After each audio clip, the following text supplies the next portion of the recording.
Sebelum saya mulakan video hari ini, jangan lupa untuk subscribe sebab saya nak buat giveaway Boboiboy Limited Edition Planner bila saya sampai 1000 subscribers. Okey, jangan lupa untuk subscribe. Jom kita tonton video hari ini. Hai semua, Assalamualaikum, selamat datang ke channel saya. Hari ini saya akan bercerita tentang potensi kuasa sebenar untuk Boboiboy Blaze tahap 3 yang mungkin sekarang namanya adalah Boboiboy Pyro. Okey, sebab dia punya pengguna asal nama dia Laksmana Pyrapi, tak salah saya. So Laksmana Pyrapi, Pyro dekat lah kan. So okey lah, masuk akal kot namanya Boboiboy Pyro. Kita akan gunakan nama Boboiboy Pyro sebab kita nak mudahkan kerja kita. Jadi nama ni belum official lagi, tapi Boboiboy Pyro adalah nama yang saya panggil untuk Boboiboy Blaze tahap ketiga nanti. Saya akan cerita tentang potensi sahaja, tak seperti yang lain. Saya akan cerita sikit berkenaan penggunaan kuasa, tapi lebihnya saya akan cerita tentang kepanasan api dan sebagainya. Okay?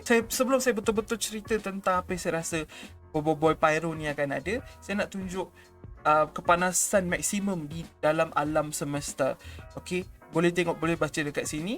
Dia kata highest possible known temperature is 142 non-million kelvins. 142 non-million Kelvin. Seperti yang anda boleh tengok sekarang dekat atas skrin ni, ini adalah 1 billion Kelvin. Okay, 1 billion Kelvin adalah sama banyak dengan berapa berapa tu dalam Celsius. Jadi memang mustahil lah Boboiboy Blaze atau Boboiboy Pyro ni boleh sampai ke panas macam tu. Okay? So korang jangan bayangkan dia akan sampai panas macam tu, tak mungkin. Saya akan cerita pula sekarang tentang kepanasan api yang pernah ada di atas muka bumi, iaitu pada 4990 darjah Celsius. Ini adalah kepanasan maksimum yang pernah direkodkan di atas muka bumi, 4990 darjah Celsius. Jadi pandangan saya Boboiboy Blaze, Boboiboy Pyro mungkin akan sampai kepanasan tahap ini. Alright, tapi mungkin kepanasan ni tak terlalu penting untuk Boboiboy Blaze. Sebab tu saya nak cerita lebih sikit, lebih daripada kepanasan sahaja. Satu benda yang sangat cool dengan api ataupun dengan Blaze dan Pyro ni, saya rasa suatu hari nanti Boboiboy akan punyai api yang berbeza-beza warna. Untuk pengetahuan semua, api berbeza-beza warna mempunyai kepanasan yang berbeza. Jadi kat sini ada 5. Okay? Ada api warna merah. Api warna merah kepanasan dia di bawah 1000 darjah Celsius. Jadi kalau kita nampak Boboiboy api, banyaknya apinya warna merah. Dan kemudian ada juga api warna jingga yang kepanasannya 1000 hingga 1200 darjah Celsius. Dan kita juga mungkin akan nampak api warna kuning. Okay, api ni yang biasa kita guna untuk memasak. Itu api sekitar 1200 sehingga 1500 darjah Celsius, api warna kuning. Okay? Dan selepas api kuning juga kita boleh nampak semasa kita masak adalah api biru. Api biru adalah 1500 darjah Celsius dan mungkin boleh tinggi lagi sikit. Tapi api biru bukan api yang paling panas. Api yang paling panas dikatakan adalah api putih yang datang daripada matahari. Tu mungkin macam solar kan, tapi tak. Blaze mungkin boleh capai juga tahap ni. Pyro maksud saya, dia melebihi 2000 darjah Celsius. Sebab itulah ada ni, okey, 4990 darjah Celsius ni, ini lebih panas daripada matahari, dalam inti matahari. Okay, dan benda ni dia agak rare sikit, api warna putih ni. Tapi saya rasa kita akan jumpa Boboiboy Pyro gunakan api warna putih, api warna biru. Okay, api biru memang cool lah kan. So kalau dia gunakan api putih dan biru, saya rasa dia bukan sahaja menambahkan kepanasan dia, tapi juga menambahkan cool factor yang saya rasa Monster harus ambil.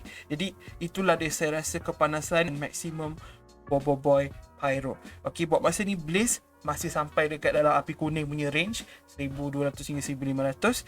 Tapi mungkin lepas ni kita akan jumpa api biru, api putih bersama Boboiboy Pyro. So saya macam excited juga lah part ni. Dia taklah sepanas seperti yang korang jangka. Macam saya buat ais, saya cakap ais mungkin sampai suhu maksimum kesejukan. Mungkin ais tak akan sampai sebab kita ni rancangan kanak-kanak. Tapi ais mungkin kena jadi lebih sejuk lah. Dari apa maksud saya, Boboiboy freezer kan, kena jadi lebih sejuk. Tapi untuk api dia tak perlu terlalu panas sebab biasa pun dah panas dah kan. Okay, Borara pun tak boleh tahan, Retaka pun tak boleh tahan kepanasan dia. So panas tu dah cukup panas dah, tapi boleh tambah panas lagi sikit dan boleh tambah cool factor dengan warna api yang berbeza-beza.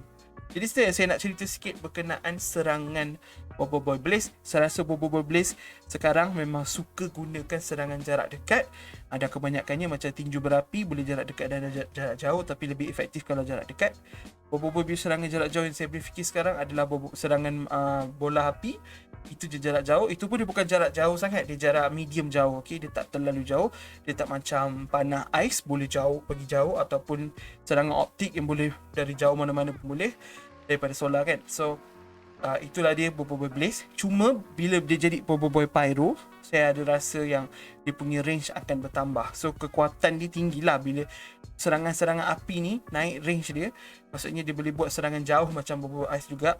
Itu yang saya rasa akan menambahkan kekuatan Boboiboy Blaze. Mana dah tahu Boboiboy Pyro ni sampai satu tahap tu dia punya badan panas sangat.